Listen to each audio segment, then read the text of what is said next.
सुनहरी पहाड़ी के पीछे बसे एक छोटे से गांव में एक रहस्यमय नदी बहती थी, जिसे लोग जादुई नदी कहते थे।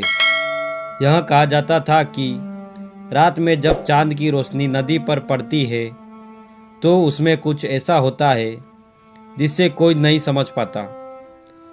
जो भी आधी रात को नदी के पास जाता है वो कभी लौट कर नहीं आता। रवि और उसकी बहन रिया को इस रहस्य को जानने की बहुत इच्छा थी। एक रात जब सभी सो रहे थे, दोनों ने चुपचाप घर से निकलकर जादुई नदी की ओर कदम बढ़ाए।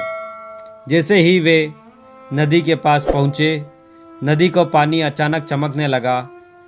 पानी में अजीब हलचल होने लगी और दोनों घबरा गए। तभी नदी से एक सुनहरी रोशनी निकली और पानी के ऊपर एक दरवाज़ा दिखाई दिया। रिया ने डरते हुए कहा, रवि हमें वापस चलना चाहिए। लेकिन रवि ने दरवाज़ा खोल दिया। दरवाजे के उस पार घना अंधेरा था।